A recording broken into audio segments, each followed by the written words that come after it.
Well, in that period, he would be deployed to 5 duty stations in 4 continents, serving in New York, Cambodia, Croatia, Rwanda, and New Zealand. Back in his home country, he would have a stint in public service, serving as Deputy Central Bank Governor and heading the Financial System Stability Directorate, executing in that time landmark reforms that stabilized the $20 trillion banking sector and provided a springboard for growth of the country's fintech industry. After a distinguished service as Deputy Central Bank Governor, this gentleman would be appointed as Professor of Practice in International Business and Public Policy at his alma mater, the Fletcher School of Law and Diplomacy at Tufts University. Over the years, this gentleman has spoken and written extensively about vision, about knowledge, about innovation. He often speaks about worldviews, something he claims he never leaves the house without, and the deleterious consequences of not having any worldview. Well, since we have His Excellency Dr. Olusegun Obasanjo, I shall like to take the liberty to make a special concession. I use the word deleterious on purpose because it was in the first volume of your book, My Watch, that I first came across the word, and I made the commitment that I was going to use it anytime I had the audience with you. Well, specifically, it was used on page 3, line 30. But since we are in an academic environment, I should like to cite you properly, sir. Obasanjo, 2014, page 30, upper 6 edition.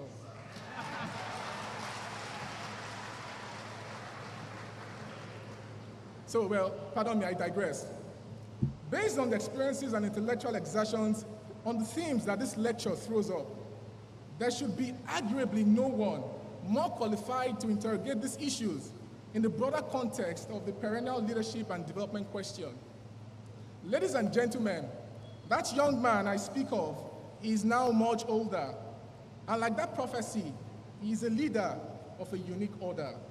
He holds a doctorate degree in international relations from the London School of Economics.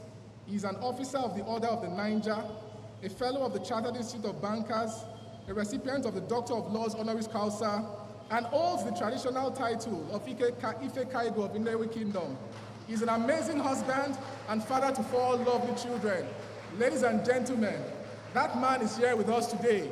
His name, Kingsley Bosa Chiedu Ayodele Mogalu, born May 7th, 1963. Professor Mogalu, Kingsley Mogalu, is a first-rate author, scholar, diplomat, lawyer, banker, and political economist. He is currently the founder of the Institute of Governance and Economic Transformation, IGET, a leading public policy think tank in Nigeria, as well as the founder, the CEO of Sogato Strategies. He has lectured at Harvard, he has lectured at Oxford, at the University of Pennsylvania, at the London School of Economics, and now today he joins us in Babcock University. Mr. Vice President, sir, Your Excellency, distinguished guests, I now have the incredible honor and privilege of inviting Prof to deliver his lecture titled Knowledge, Vision, Passion, and Innovation in the Context of Nigeria's Development. Ladies and gentlemen, let us give Prof a warm Babcock University welcome.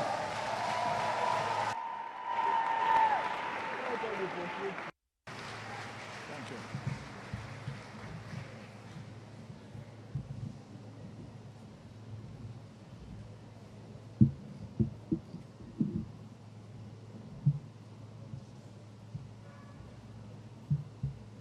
Good morning. Babcock University, good morning. Your Excellency, Chief Dr. Olusegun Obasanjo, former President of the Federal Republic of Nigeria, a foremost statesman, diplomat, soldier, intellectual in his own right, written several books, and at the age of 80,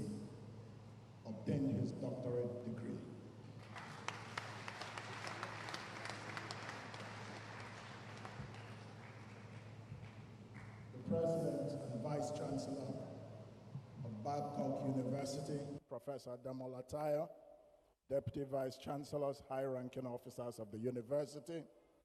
Let me stand on all existing protocols. And like someone said yesterday, standing on those protocols, hoping that it will not crash. Students of Babcock University and the whole Babcock community,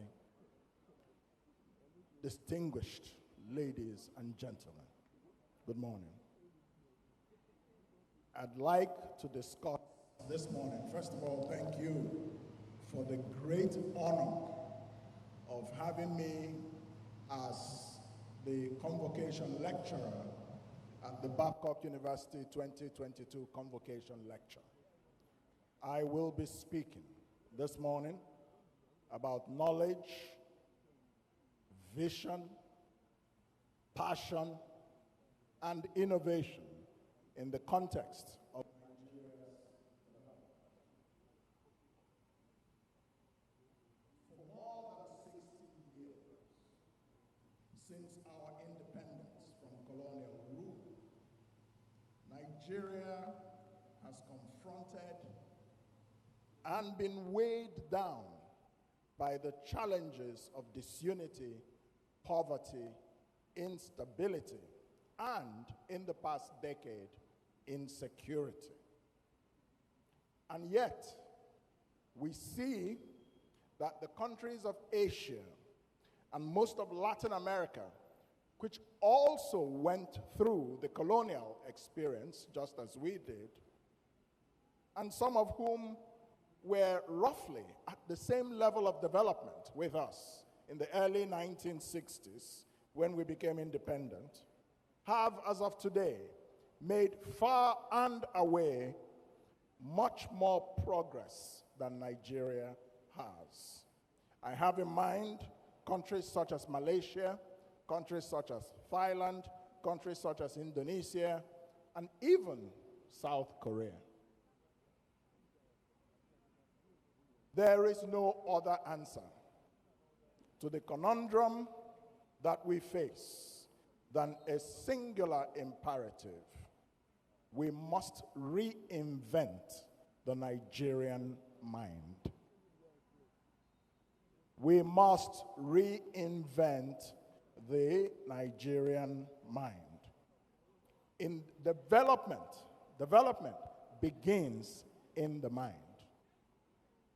Many of us are often not very clear about what development exactly means. We often think it is that road that leads to our father's house in the village. Yes, that is also one manifestation, but the most important fountain of development is in the mind. And I want this to be an important takeaway from our activity today. Because in the human mind, we will find from empirical experience of other countries that have made it, as we say, that the driving forces of their success were knowledge, vision, passion, and innovation. These were the four things that have driven the success of most successful countries of the world. None of these four things can you actually lay your hand on, like the road to your father's house in the village, or the second Niger Bridge, or the Lagos-Ibadan Expressway. Because while those things are important, they do not take the place of the need to take millions of people out of poverty. Millions and millions of Nigerians, not less than 100 million Nigerians, are living in extreme poverty. And the biggest measure of progress is the well-being of you and I and each human being at a very basic level. Can we afford 3 square meals a day? Can we feed ourselves? Are we educated? Do we have electricity? Do we have running water that is clean? Do we have basic health care? These are the indices of development. So I want us to be very clear in our mind. So we have not realized in Nigeria, nor have we applied in a consistent manner inside the political and economic spaces that determine Nigeria's present and its future, this singular truth that development begins in the mind. In Nigeria today, sadly, when you exercise your mind, many people, especially in the space in which I have been occupied recently, which is the political space, they will say that you are blowing grammar. But you look at all the countries that have developed in the world today, they are all led by people who are blowing grammar. And then in Nigeria, we say, that one is blowing grammar. So you ask yourself, if other people who are developing and are developed have done so by giving importance to ideas, why are we anti-intellectual in our country and its politics? What it means, and that is going to be the main point of this lecture, is that until we rescue ourselves from this quagmire, we can have all the elections we want. We are going nowhere. Until we get back to the business of the mind and the intellect and ideas. Knowledge, vision, passion, innovation. Those are the things that will take us to somewhere. So, one of the most important reasons why we have a problem is that we have developed a transactional ethos in this country. We are very transactional in Nigeria. We're into the quick fix. We think only about the short term, the here and now. We do not spend time to think about the future and to build for the future, because whatever we do today affects what our future will be like. So if you want a good future, if you want a great future, you lay the foundation in the present time. But when you think only about surviving in the present, thriving in the present, making money in the present, you will do things that may make you benefit in the present personally, but will short-circuit your future. So that's the whole point of this lecture. Let me begin with knowledge. What is knowledge? Put very simply, knowledge means to know, to be aware, and to understand. You know something, you recognize it, you understand it, you are aware of it. That's to have knowledge. This knowing and awareness is a very powerful tool in and of itself. It is a means to an end. It is also an end in itself. To have knowledge. We say, when I was a young boy growing up, every book my father bought for me, bless his soul, he's gone, but he bought me so many books when I was young. And that shaped my life, shaped my worldview. I traveled to places I had not yet been to on the book pages. And I would write on every book, knowledge is power. And I find that today I can stand before God and man and give testimony to the truth of that motto, that knowledge is power. Knowledge is power and success, because we can take informed decisions. We cannot succeed in life without knowledge. We apply our knowledge in our everyday lives. Whether it is the road to take to get to where you're going, and you know that this road is better than that road, that's knowledge. In the 2000s, Nigerians rushed into investing in the stock market. Every man and his uncle, every woman and her aunt, We're talking about stock. I want to buy stock.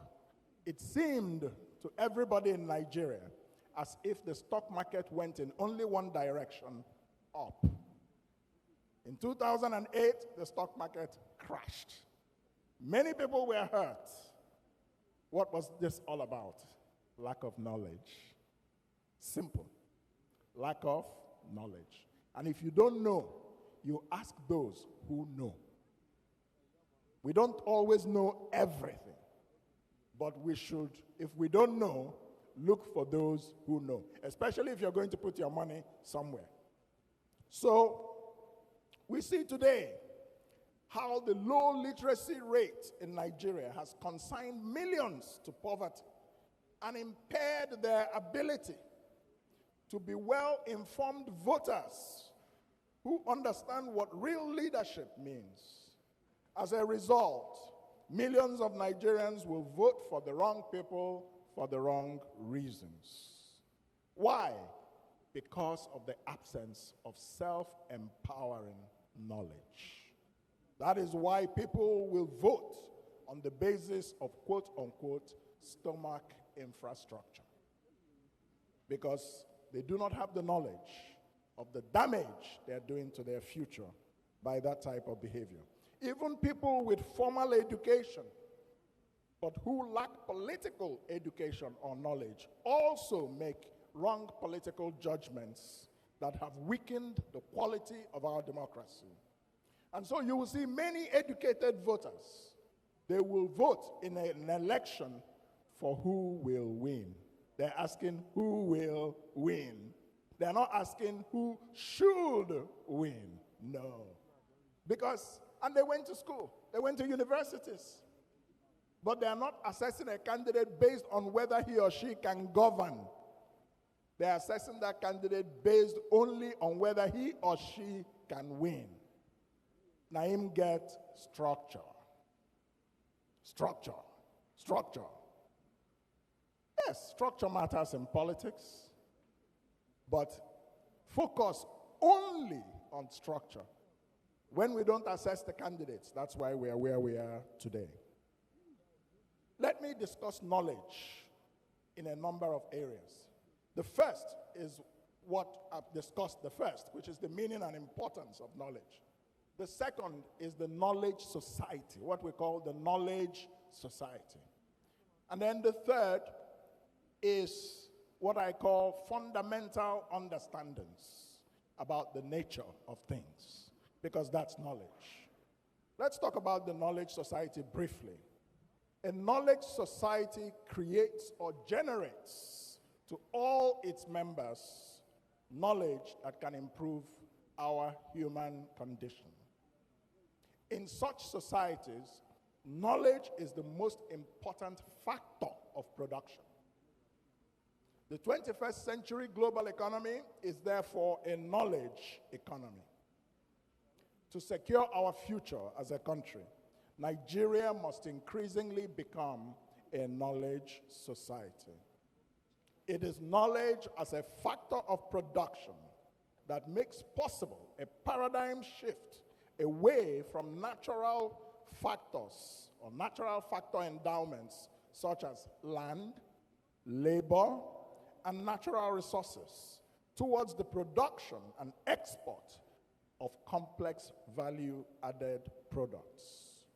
As we all know, the natural resource trap is Nigeria's most fundamental economic challenge. The wealthiest countries in the world, such as Japan, Switzerland, and South Korea, have no natural resources. None. What they have is knowledge. What they have is what? Knowledge. That's what they have. With that knowledge, they import our natural resources. We think we are rich. We think we are rich. They import our oil. They import all our natural resources. Then they use knowledge and refine those products, add value to them, and send them back to us as as exports from them and imports by us. And they are always far more expensive than the raw material. So it should not surprise us that when we look at our balance of trade, the current account is always in the red because we are importing far more than we are exporting. And that's one of the reasons we are poor. So what is this knowledge economy? When we talk about the knowledge economy, I'll go through it very quickly. The knowledge economy is an economy that is based on intellectual property. Knowledge and the protection of that knowledge. Intellectual property. That is the foundation of the knowledge economy. Intellectual property is, of course, when we write a book and we copyright it, we are protecting the intellectual property that went into writing that book. When Davido comes out with a song, he has a copyright to his song. When somebody invents something that is new, he or she has a patent. Those kinds of things are intellectual property, so that you enjoy the fruit of the labors of your mind, the productivity of your mind. That's protected by intellectual property. So we find in the knowledge societies that they are built on two things. The first is innovation, which we will discuss later, and the second is education. The name or the phrase knowledge society was made very popular by an American professor of management called Peter Drucker in the early 1990s. Since we're in an academic environment, I have to say that he coined this phrase in his famous Edwin L. Godkin lecture at Harvard in 1994. And that lecture was titled Knowledge Work and Knowledge Society, the Social Transformation of this Century. So Drucker sketched out the knowledge economy's characteristics. One, in a knowledge economy, formal education is essential. That's number one. You cannot be part of the knowledge economy if you have not gone to school. So that's number one. Number two, the education we speak of is not just formal education, but also informal education or continuing education. That is why in many parts of the world, people are constantly certifying themselves, learning new things and improving and keeping in step with new knowledge. So that's what you call continuing education. Number three, knowledge economies are necessarily more competitive economies. The reason is because when a knowledge economy is based on innovation, things quickly go out of fashion. New things keep coming out. So think about your Apple, think about your iPhone, and every year they come out with new iterations of the iPhone or Samsung, with new features, additional features, supposedly better. Never mind that some of us stay with one version for 5 years or even 10 years, and we are still okay. I'm sure Baba is among us. Baba does not buy a new iPhone every year, like many young people do. But this is part of the features of the knowledge society, what we call obsolescence. And if you think about the rise and fall of BlackBerry, for those who are old enough here, they will remember when BlackBerry was the rage, but they were overtaken. When Nokia was the rage, but they were overtaken by Apple and Samsung. Number four, knowledge in the knowledge economy is only as good as the application of that knowledge. So the knowledge economy emphasizes practical skill. That's very important. Number five, a knowledge economy is an economy where you will have specialization. In the knowledge economy, you're better off, you're more competitive, you're at an advantage if you have a specialization. Number six, The knowledge economy requires people to work in teams. Teamwork is a very important feature of the knowledge economy. And number 7, patents, like I said, and other kinds of intellectual property are the bedrock of the knowledge economy. So, and this is why many companies in America, in Europe, in Asia, they spend huge amounts of money on research and development. Because those are the things that produce the new knowledge, and those items of new knowledge have to be protected by intellectual property. Let me discuss knowledge now as the fundamental understanding about the nature of things. That's the third aspect of knowledge that I wanted to discuss. Knowledge gives us fundamental understandings about the nature of things. In other words, a full understanding of concepts is essential as we confront the challenge of development in this country. Remember the story I told you about blowing grammar. But the truth is, if you cannot conceptualize it, you cannot practicalize it.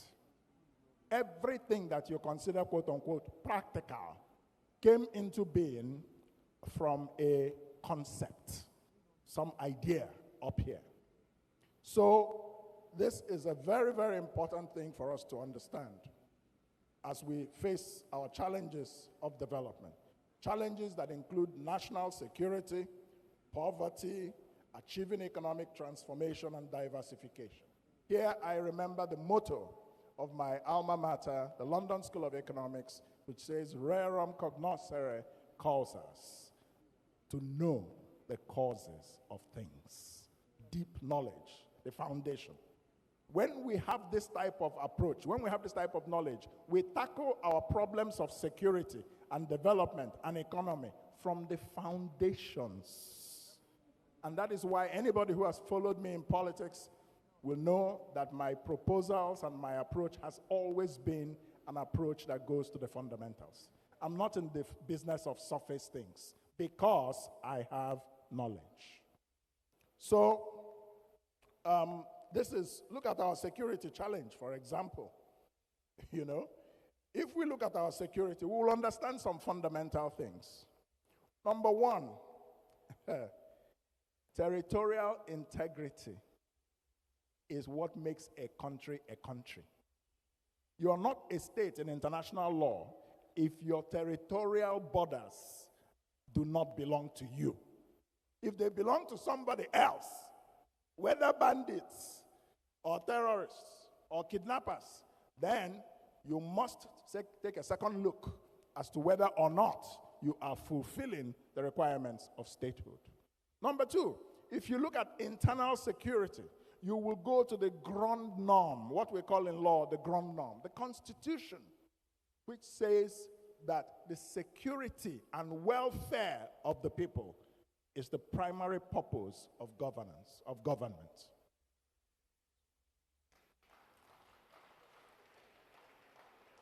So, if we have these fundamental understandings, then we can be able to tackle our security challenges in Nigeria. And I will propose that the first thing that a fundamental understanding of the nature of our security problem will tell us is that we cannot solve the security problem of Nigeria without political will. The government must say that the death of one Nigerian, one, not to talk about hundreds of thousands, from terrorism is unacceptable. And when something is unacceptable to you, even as an individual, you take very strong steps to make sure that that thing doesn't come into your life, because you fundamentally do not accept it. So this is the approach that I say we should take to security. Nigeria's armed forces and the national security apparatus today have clearly failed to defeat terrorism over the past 12 years. There are reports that the responsible institutions have in fact been infiltrated by terrorists. What does this tell us? This means, number 1, we need external help. to secure this country. It has come to that. Let us stop deceiving ourselves. I have proposed that we should go and find mercenaries or private armies. I have no apologies for making that proposal. We should pay them to go and fight Boko Haram and ISWAP and the terrorists, keep them at bay, stop them, while we internally re-engineer the armed forces. If your armed forces have been infiltrated, they cannot fight the war on terror for you. So you have to be intelligent about this. It's not about national pride. So that is what I think, one of the things I think we should do. Another thing we must do is that our borders are porous. You cannot say you are trying to secure Nigeria if you're not doing anything about the borders through which terrorists are coming in freely. Free ingress and egress. You can't secure your country otherwise. That is why if you go to serious countries, they take very particular interest in their borders, because that is what guarantees their territorial integrity. So this is what knowledge as a fundamental understanding about the nature of things can do in public policy. It helps you solve problems in a practical way that are effective solutions, not just for mouth, as we say in Nigeria. So these are some. Then we see this matter of the fundamental understanding in some other areas. Let us look at the economy. When we have a fundamental understanding about our economic problems, we recognize now a number of things. Number one, Nigeria has thousands of brilliant economists, but our economy is in the doldrums and has been for many years. Why? Therefore, it is not a problem of rational economic science. It is not about stochastic equations. That's not what it's about. It is about the discipline of political economy. The interaction between the political processes and their effect on the economy. Political economy is the problem of Nigeria, not just the economy. Because it is the politics that drives the economy. Because the politics is bad, it will always produce those who do not have the capacity to run the economy. That is the point. And one of the important implications of that is that any country's economy is only as good or as bad as the competence or incompetence of the political leadership. And that means that the elected political leader must himself or herself have the will, the competence, the desire to run a good economy. If the leader does not have that, and you say to him, appoint some experts, the experts can do nothing, because the experts may come up with solutions that affect the vested interests of the leader or people who have influence on the leader. Therefore, those expert solutions will never work. I'll give a practical example, not because he's here, but Baba, when he was the president, Baba Obasanjo, when he was the president, we all know that the economy began to take off. The economy began to take off because the president himself, the political authority, wanted a solution to the economic problems. And he went and hired the best hands. But not only did he hire the best hands, he empowered them. Because we know Nigeria. If you want to bring solutions to Nigeria's problems, you become an enemy of certain people. So if the president, under who you're working, is not protecting you, you cannot reform anything. So this is part of the fundamental issue we talk about. We also have this problem in the absence of political philosophy in Nigeria. Every country that is wealthy, the economy is anchored on an economic philosophy of some type or the other. In most of the world now, most people assume that they are capitalists and that we're all running capitalist economies. But capitalism is a philosophy. And there are three conditions under which it will create national wealth. Without those conditions, it will create the wealth of some individuals, but many of the citizens will remain in poverty. Those three conditions are: one, property rights.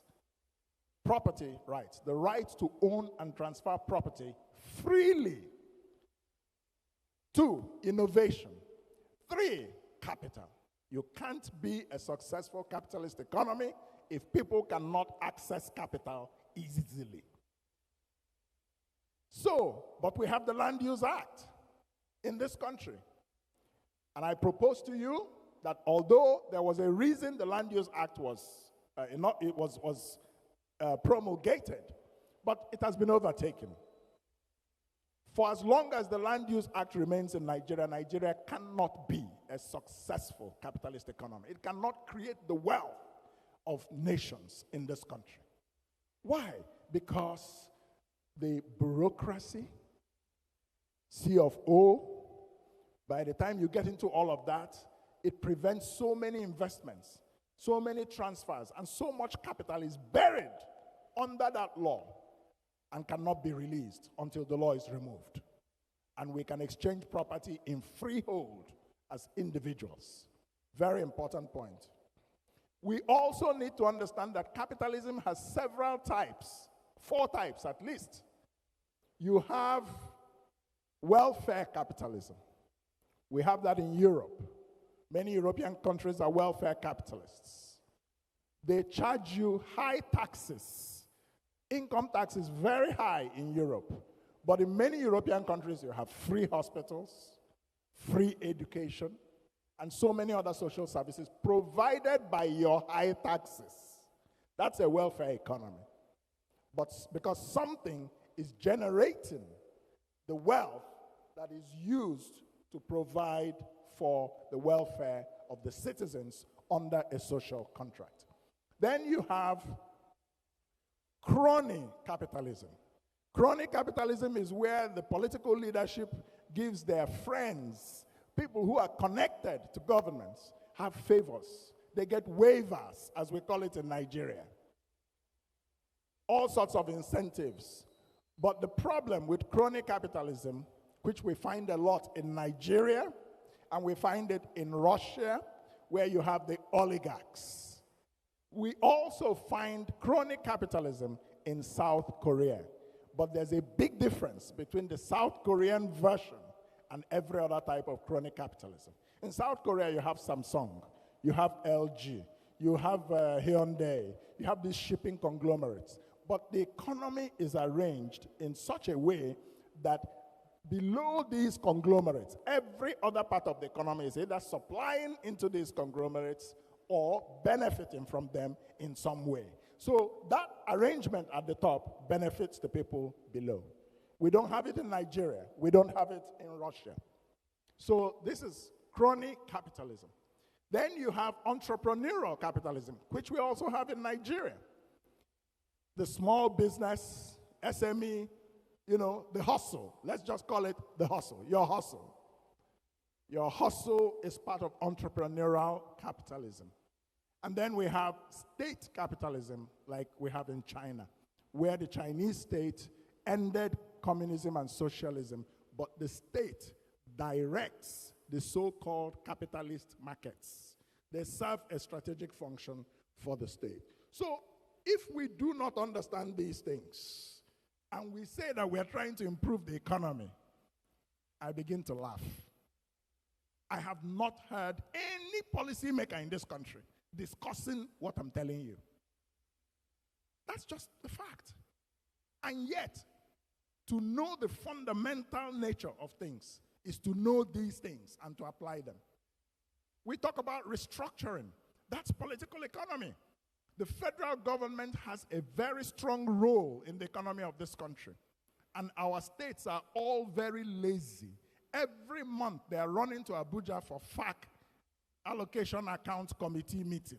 And that is where they get their money with which they pay salaries, with which they do anything they do. Only about 3 states in this country can survive without the federal government's FAC allocations. Why? Because federalism in Nigeria has been perverted. We call ourselves the Federal Republic of Nigeria, but there is nothing federal about Nigeria. Nigeria is a unitary state, masquerading as a federal state.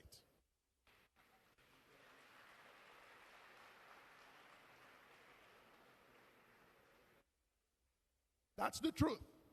And unless we address this problem, that is what we commonly call restructuring. And some people will mischievously start asking you, this restructuring you're talking about, what exactly do you mean by it? Everybody has a different interpretation of restructuring. It is a very simple thing. It is about restoring Nigeria to a truly federal constitution, the way it was in the 1960s. The 1960 Constitution, the 1963 Constitution, where you have sovereignty shared between two levels of government, the central and the subnational. That's what a federal state is. Most big, diverse countries in this world are federal states. There is a reason, because that is the best way to manage a lot of diversity, such as we find in Nigeria. America is a federation. India is a federation. Canada is a federation. Germany is a federation. Brazil is a federation. Australia is a federation. Big countries. Federalism is what makes them work, so that the subnational governments can take care of most things for themselves. And because they work, the whole country works. They don't have to go to the capital for most of their important decisions. There are certain things the central government will always be in charge of. The army, the armed forces, it's one. The central bank, it's one. The immigration, these kinds of things, they are things that are for the central government. But in Nigeria, you have 66 items or 68 on the exclusive list in the Constitution that nobody can touch except the federal government. And that includes building ports and railways. That includes infrastructure that any state or region can arrange for itself. But you can't do it without permission from Abuja. And you think such a country can escape from poverty? You're dreaming. So those who oppose restructuring are the biggest enemies of this country. That's my point.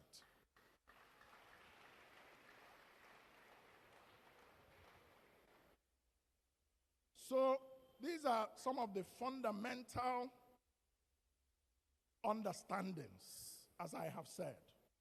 Now, another fundamental understanding that we do not have in managing our economy, we always talk about economic growth figures, and we get deceived. Our economy can be growing in GDP, but the GDP per capita is what matters even more. And in Nigeria, it is a measly $2,000. In fact, between 1960 and 2022, the average GDP per capita in this country is $1,660. That is a crying shame. The GDP per capita in South Africa is $5,000.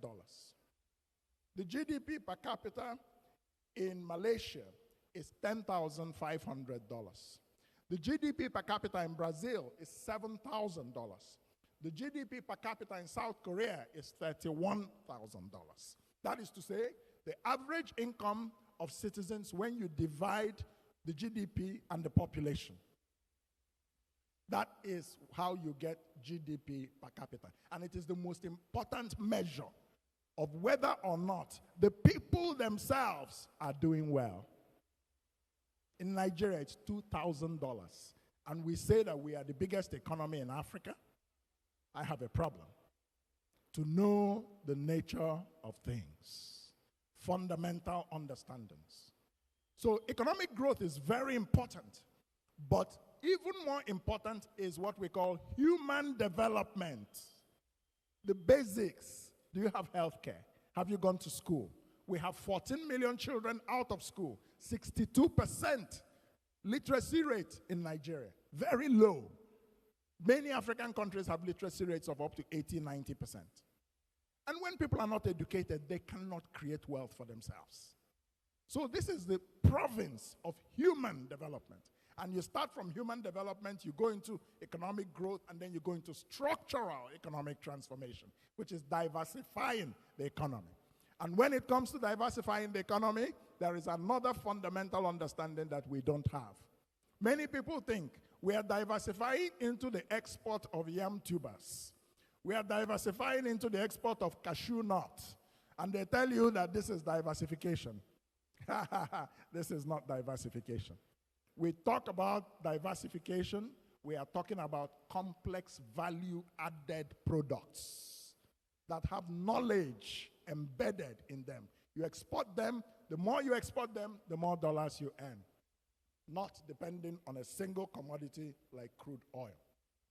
Let me say, to conclude this part of the discussion, that the problem we have in Nigeria is what Plato, the Greek philosopher Plato, identified.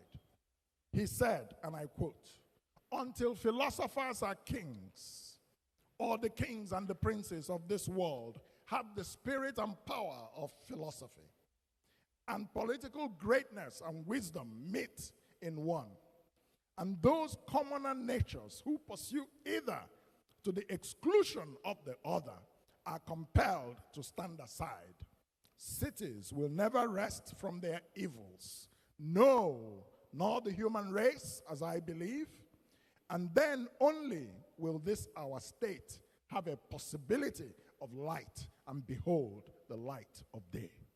Plato was speaking of the Greek city-state of Athens, but what he says applies to the whole world today. That until kings are philosophers and philosophers are kings, we will not find the solutions to the problems of Nigeria. We go back to the blowing grammar scenario. Let me talk about knowledge systems. All knowledge is embedded and transmitted through knowledge systems.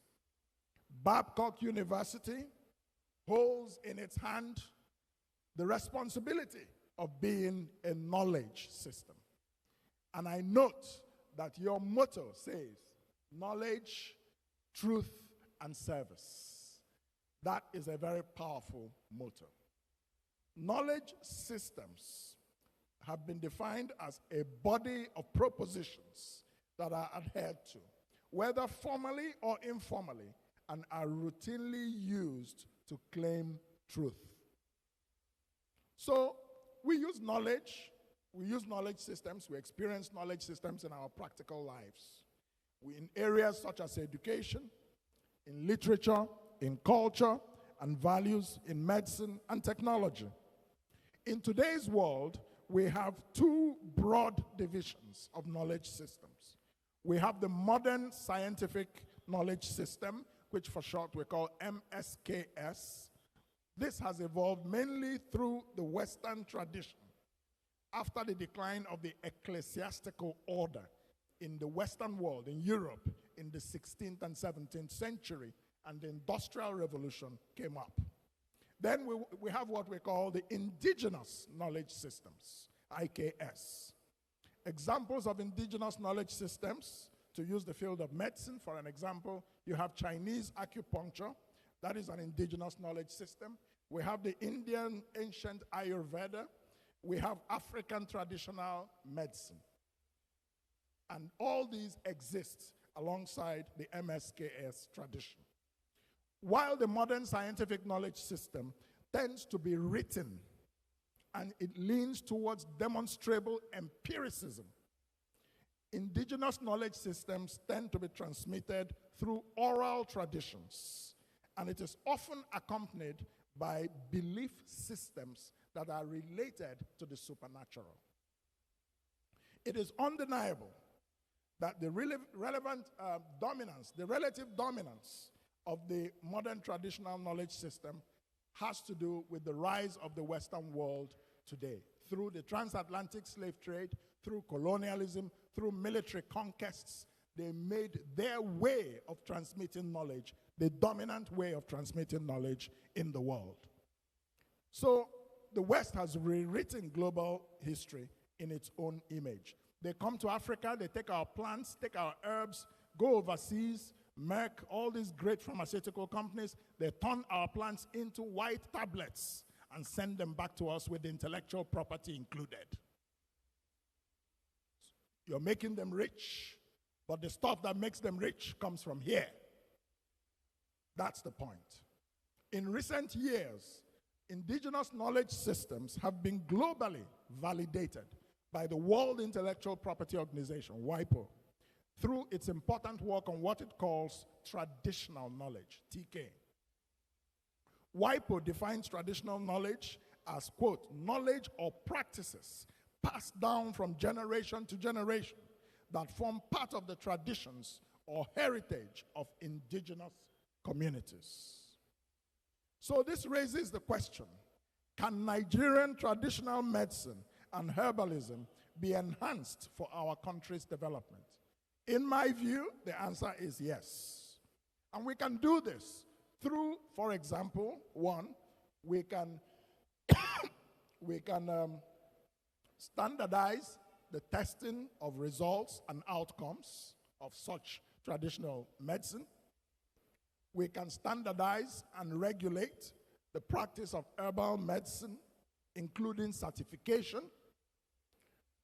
We can seek intellectual property rights for innovations and knowledge that come from our traditional African medicine.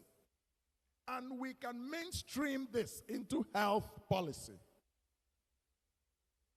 Use of treatments in hospitals, pharmaceutical applications, and even teaching herbal medicine in Nigerian medical schools. It is possible if we put our mind to it.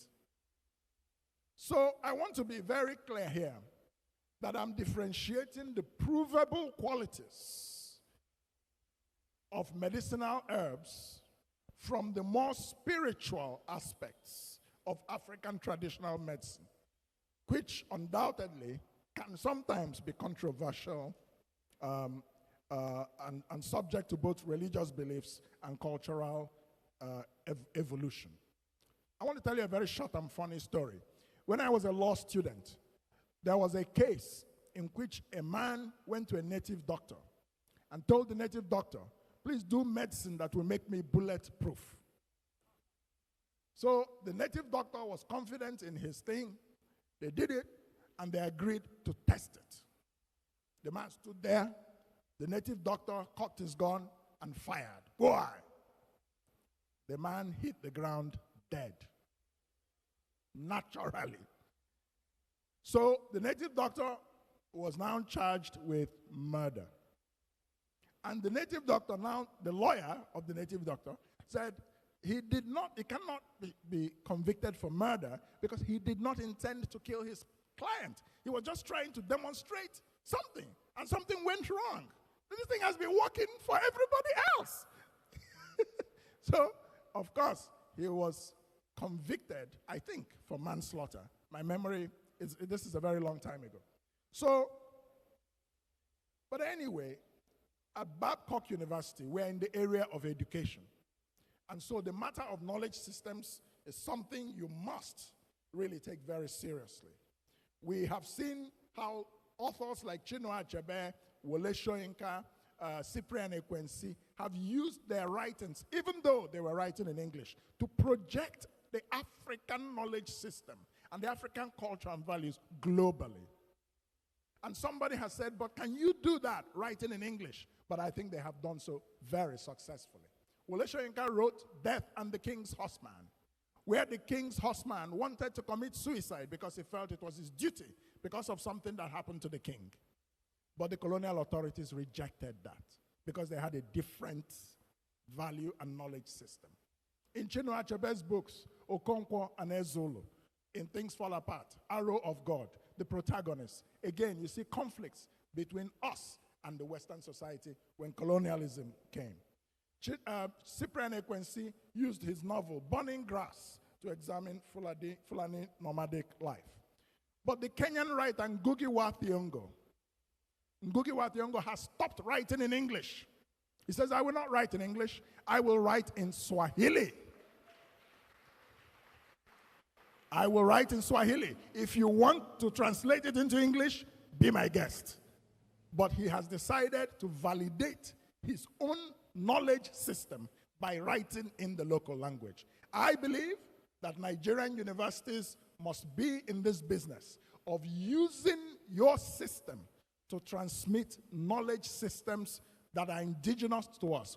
We can and should learn in Yoruba, in Hausa, in Igbo, and our native languages, and learn English as a language. It's possible, and that is what is done in many parts of the world. And we should use the university system to embrace the knowledge society. That is to say, to produce students who have very practical skills that can be used to create a knowledge economy. The practical implication of this is that there must be a massive curriculum change in Nigerian universities. I say that 60%, not less, 60 to 70% of the curriculum in every university in this country must move to science, technology, and entrepreneurship and management. That's what is needed in this phase in which we are. Lawyers are very important. I'm a lawyer too. But if you put me and a doctor, I will choose the doctor before I choose myself. Why? Because the doctor saves lives. And lawyers in Nigeria make trouble. So, vision. We need vision. Vision, the Oxford Dictionary described vision as, quote, the ability to think and plan about the future with imagination and wisdom. It is a forward-looking quality.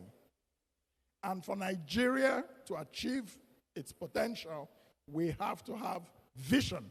We must now select our leaders based on an assessment of who has the vision that can take Nigeria into the 21st century and make Nigeria to take its proper place in the world. That is the quality of vision. It's not about, I paid salaries when I was governor.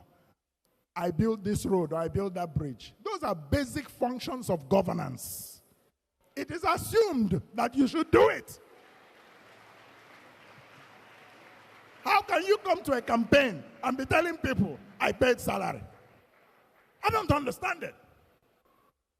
So it is this visionary quality that we should be looking for, because we are down in a very deep place. And the only thing that will take us forward is that quality of the ability to imagine what does not exist now, and the ability to actually rally people around and get that thing done. That is vision. That is what Mustafa Kemal Atatürk did in Turkey.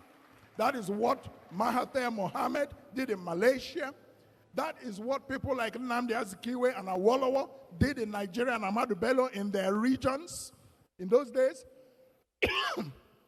they were not boasting about paying salaries.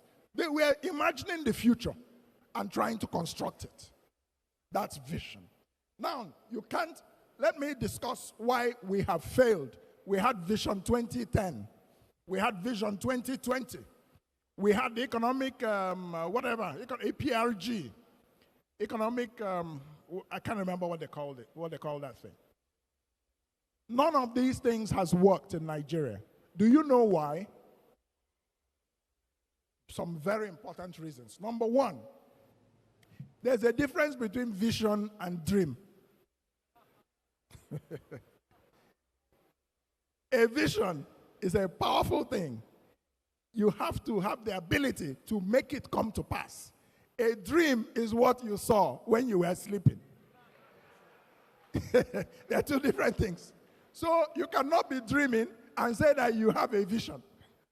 So our vision documents have not been anchored on what is called a philosophical worldview.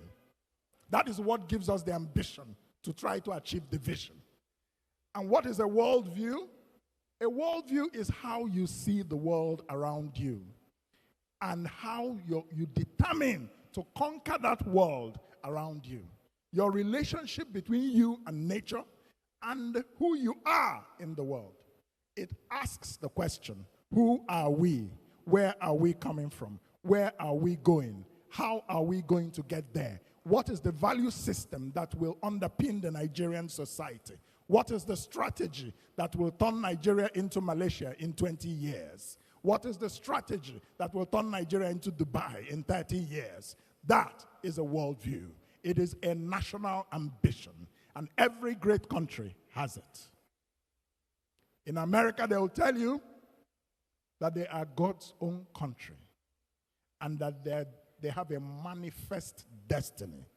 And every child is inculcated with this worldview from early age. And they all grow up thinking that their country is the greatest in the world and making it so. That is what we need in Nigeria. So we need worldviews. We need a worldview in this country. The Western worldview is very clear. It is a worldview that emphasizes rational science. It is a worldview that emphasizes individual freedom. It is a worldview that emphasizes independent institutions to prevent tyranny. That is the Western worldview. What is the Asian or the Chinese worldview? The Chinese worldview emphasizes time, the cyclicality of time. That is why the Chinese man thinks in 100-year, he thinks about 100 years or 50 years. He doesn't think about tomorrow or today. No. The Chinese worldview says that stability and order is an end in itself, and that the society is far more important than the individual. So if you go to China and you're telling them about individual human rights, you're on your own. You're on your own. That is the difference between the Chinese worldview and the Western worldview. And both worldviews have achieved prosperity. What is the African worldview? What is the Nigerian worldview? In my book, Build, Innovate, and Grow, in this book, I set out what a Nigerian worldview should look like. I won't go into it now. In fact, I have to give you an incentive to buy the book. So here you will see it. We need a Nigerian worldview because that is what will take us to where we are or where we want to go. That is how we can manage our diversity. That is how Nigeria can achieve greatness. Let me conclude with a discussion on innovation, which is the final. Well, before then, I must touch upon passion. Passion is that, the fierce urgency of now. If you have a vision, you have to have the passion to put that vision into reality. A lot of young people are gathered here today. Young people are always passionate. We saw your passion in NSAS. We saw your passion. We are also seeing you now becoming more and more passionate about politics. That's also a very good thing. That is a good use of passion. You should not only be passionate about negative things or just passionate only about entertainment. BB Niger, housemates and all of that. Wonderful. But that is not what will take you anywhere. It is your passion to transform your country. That is what we need. We don't need your passion in social media buzz. We don't need that. That's negative passion. So be positively passionate to make your vision and your worldview become reality. Innovation is the anchor on which the wealth of nations is built. All the national economies of this world that have ever thrived have been based on innovation. In fact, 300-400 years ago, everybody in the world was relatively poor, except the kings, the queens, the princes, the landed gentry. What made wealth, what democratized wealth was innovation. The Industrial Revolution. When people began to invent all kinds of things, and they began to turn those innovations into mass-produced goods that went into the market and improved the quality of our lives. Like I say, the flushing toilet is one of the greatest innovations of world history. It improved public health so much. So innovation is what we need in this country. But for us to have, like I said, my vision of the economy of Nigeria is an economy that is driven by innovation. We have a lot of young people who are now getting very much into tech. But the tech you find them involved in is social media apps. It's okay, but it's not what transforms the nation. We need innovation in industrialization. So, for example, Babcock University has labs. You have departments of chemistry and all sorts of things. But what is your collaboration with business industries? How many of them are taking your products, commercializing them, and putting them on the shelves in the marketplace? That is what innovation has done in the Western world. That is what it has done in Asia. That is what it needs to do in Nigeria. The government needs to invest in innovation. The private sector needs to take the lead in innovation. And we have to have a social consensus on the paramount importance of innovation. That is what has made the West and Asia wealthy. And that is why one of the things I proposed when I was running for president in 2019 was that if I were to become president, that I would create a 1 trillion naira venture capital fund that will finance innovation and new businesses by young people. Because that is how you create jobs. You start small companies, 2, 3 people. After some time, they grow to recruiting 10 people. Next thing, 20, 30, 40, 50. That's how the economies of most wealthy nations were built. It's not some big thing. It's about the small thing that made big. That is it. So, innovation is very, very important. We need to focus on innovation in this country. Nigeria is particularly suited for that for a number of reasons. We have a lot of enablers. We have natural habitats that, have bountiful sources of materials for scientific advance and innovation. And, we also have an impressive pool of talent in this country. A lot of young people in this country have invented things. We see it only on the pages of newspapers, on television, and after that, it's gone. Nobody has made innovation a systematic aspect of life in Nigeria. It should be that immediately somebody invents something that is useful, there should be some private sector company that says, we're taking this up. Have you got the patent? Have you registered the intellectual property? Yes, we'll help you to make this mass production. Your patent gives you a commission for the next 10, 15 years. So you're making money from this invention. We are making money by mass producing it. The retailer is making money by selling it at the end market. This is how the wealth of nations is created. There is no other, it's not a secret formula. It's not. So I cannot conclude a discussion on innovation without a reference to history. 50 years ago, a civil war was fought in this country, in which our dear Baba was a participant, and he, in fact, led the division that took the surrender of the Biafran forces. And I watched an interview where he talked about it. And what struck me a lot was the humility and the fraternal nature with which he characterized those events. You might have thought he would say those rebels, they were difficult, but we taught them a lesson. No. He said this was a quarrel between brothers. And it was unfortunate it could not be resolved at the table. And that was why we had those events.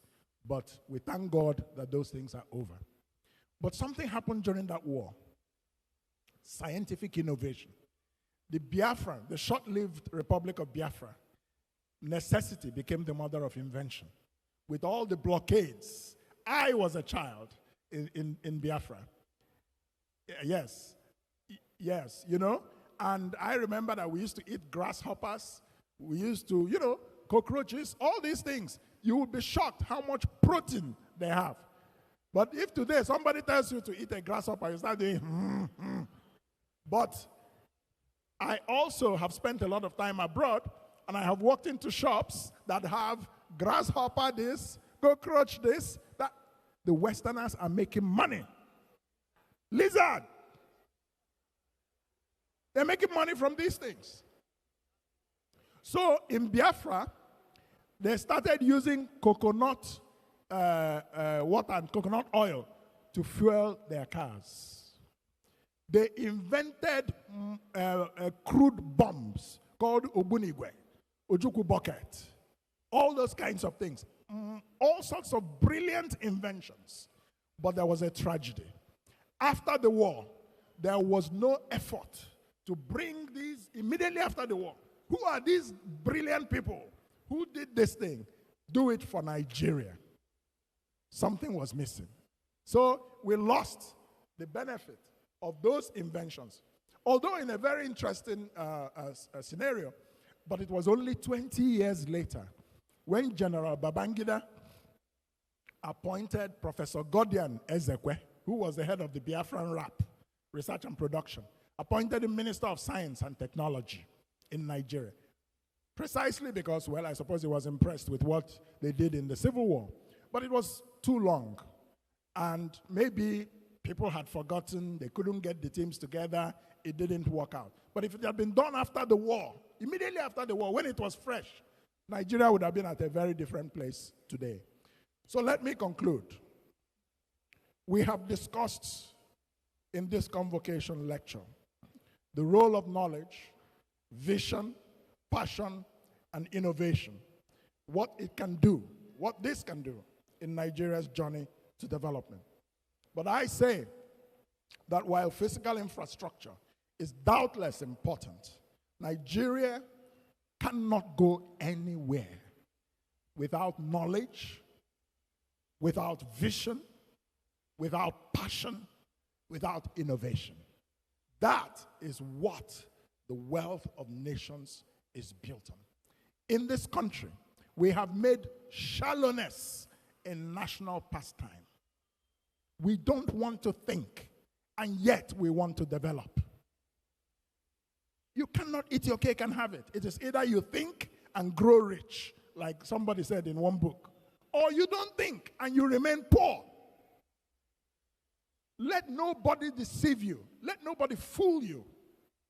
It's about the mind. That is where development begins. So, we must, in searching for our leaders, inject a conscious effort into selecting leaders who understand what we have discussed today. These are the fundamentals. And like I said, you can hold election after election. If you're not focused on knowledge, if you're not focused on vision, passion, and innovation, you will be running around in circles. This means practically that in leadership succession, and this is my advice to whoever becomes the next president of Nigeria, I had hoped it would be me, but life happens. Whoever becomes the next president of Nigeria must understand these things. And even in leadership succession, we must make this thing the priority. Every leader must strive to be succeeded by people who are even better than him or her.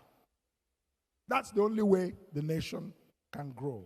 We don't want, quote unquote, successful politicians whose leadership and governance competence may be severely limited to emerge into office with an assist from financially induced delegates and a largely uninformed, poverty-stricken electorate on the basis of stomach infrastructure.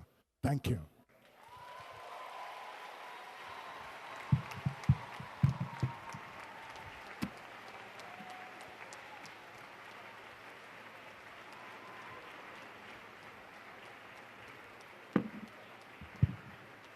So I have the special privilege at this time, and with the special permission of the former president, to invite him upstage to give what will be magisterial but not final comments. A magisterial but not final comments. Thank you. Thank you. President VC, thank you. Please sit down. Kingsley, thank you very much.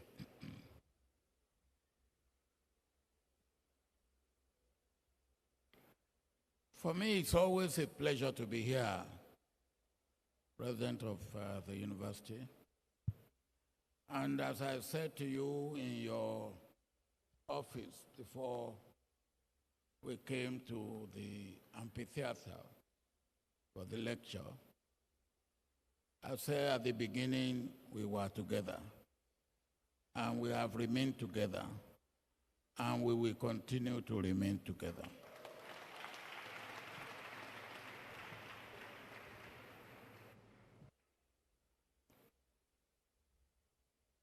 I want to begin by commending and thanking Kingsley. First, for accepting to come to give this lecture. He said he has never been here before. He only knew this place by your reputation, and you must keep that reputation.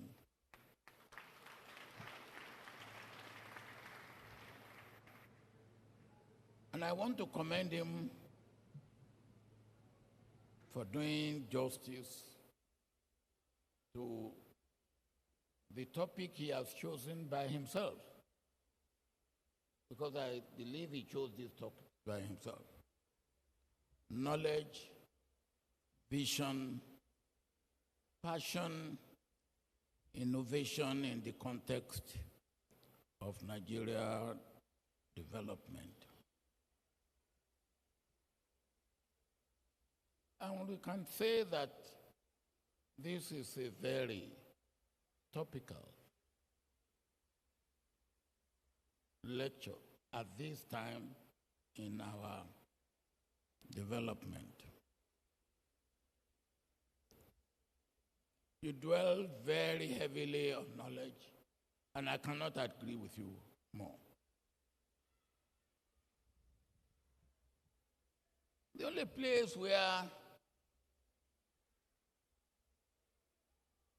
I will probably go a little bit beyond you is I will add understanding to knowledge.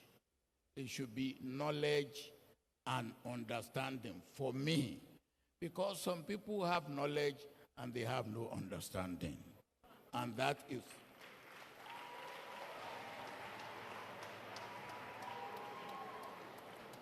is a tragedy. Knowledge without understanding. So that, and I see you nodding, so maybe you will not disagree violently with me.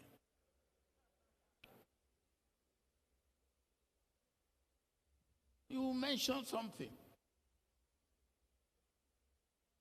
and you said reinventing the Nigerian mind. And I said to myself, what is the Nigerian mind? If Nigerian mind was there, what has happened to it that it has to be reinvented? I don't know. But maybe it's something that we can think more about. Just as we talk of Nigerian dream, Nigerian mind, Nigeria agenda, what are they?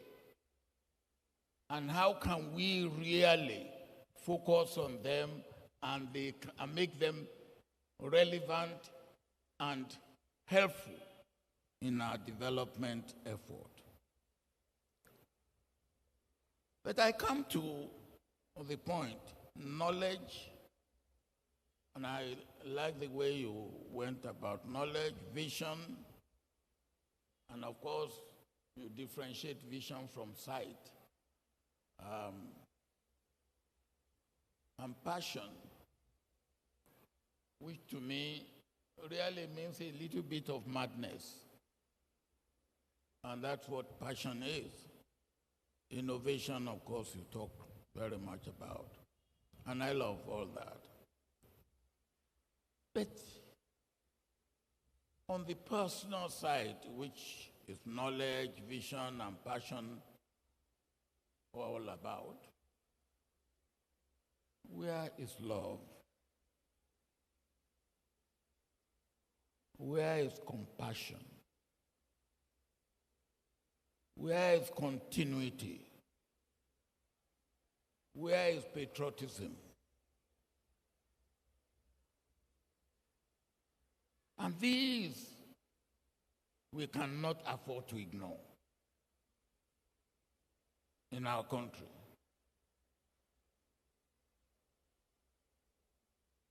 If today, more than 50 years after the end of the Civil War, some people are still fighting the Civil War in their minds and in their head, then something is wrong. And that is our situation. When will the Civil War end?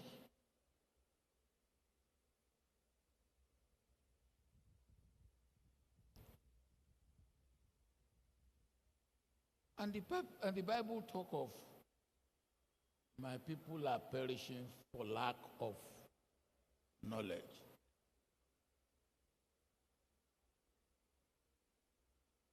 And of course, you and I have agreed that we should add understanding, for lack of knowledge and understanding.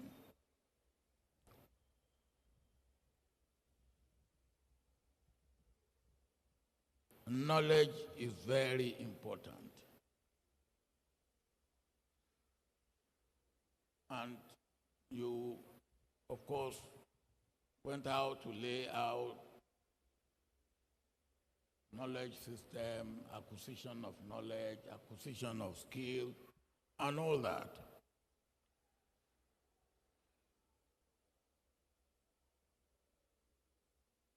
But one of the things that I believe we also need is the fear of God.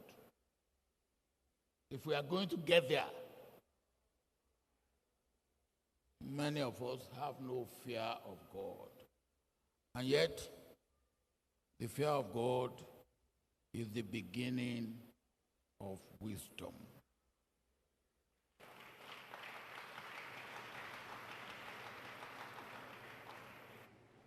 You talk about political will. Very important. Most of the things that we are doing is because there are no political will, but political will is not enough. We must have political will and political action. Political will and political action. Another necessary actions. We need these to deal with the issue of security, and we need it to deal with the issue of economy. You talk about that, political economy.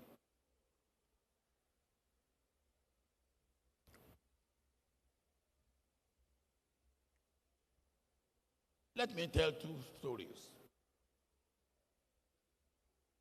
In this area of knowledge, understanding, and particularly the knowledge of the world and understanding of the world in which we live in by our leaders. Lee Kuan Yew was a good friend of mine. And before he wrote his book, from third world to first world, we were at a meeting and I said, Lee, I want you to come to Africa and meet upcoming African leaders so that they can interact with you.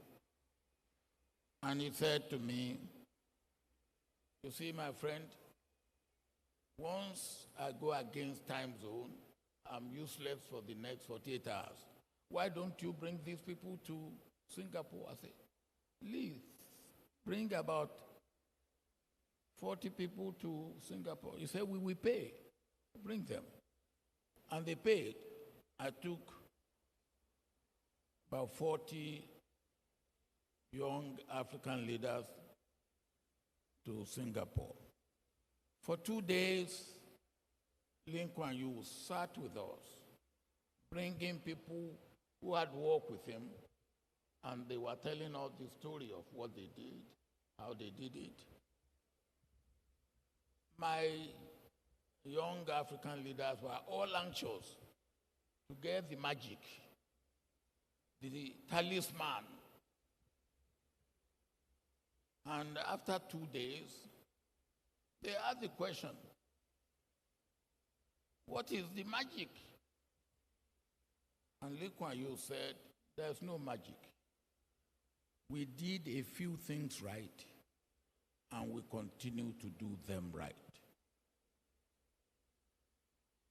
Ladies and gentlemen, we did a few things right, and we continue to do them right. Then I said to my African young leaders, I said, that is the takeaway. What is your country doing right? And if you know what your country is doing right, do they continue to do them right? Widening them and deepening them. And if your country is not doing anything right, will you go home and make sure that your country start to do some things right? Here in Nigeria, we have done a few things right. Abi, it's all basket case? I don't believe. We did UPE right, education. But do we continue to do it right? No. No continuity. We did basic health right. Did we continue to do them right? No. And you rightly pointed out, there were times in the past, in different parts of Nigeria, east, west, and north, where industry was booming. We were not importing tires into this country. We were using Michelin and Dunlop. Where are they today? They are no more. We were assembling Peugeot, assembling Mercedes-Benz, assembling Leland. And of course, if you are assembling, then you are one step in the direction of manufacturing. Where are they today? They are no more.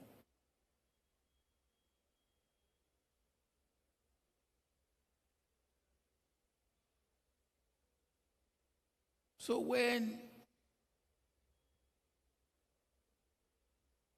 we talk about Nigeria's situation, even our founding fathers at independence,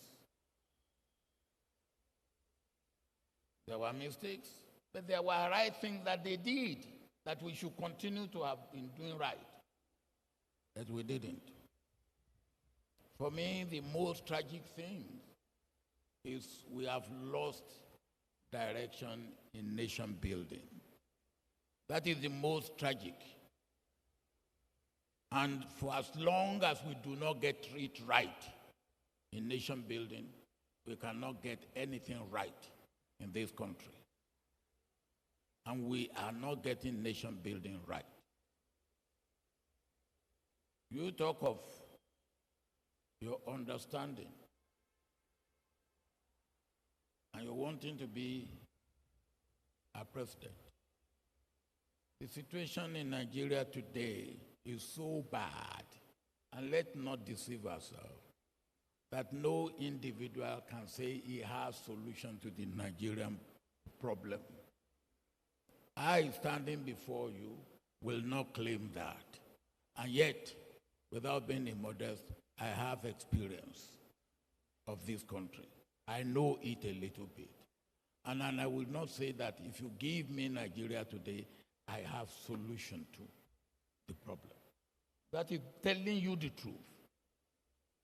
When I came in 1999, when the situation was not even anywhere near as bad as this, I said there were three political parties. My party, PDP, then won with almost 63% of the vote. And I insisted I wanted to bring the other parties in. Today, Nigeria's situation is beyond party politics. Today, Nigerian situation is beyond political parties. Today, Nigerian situation requires all hands on deck. All hands on deck. And no one should be left out.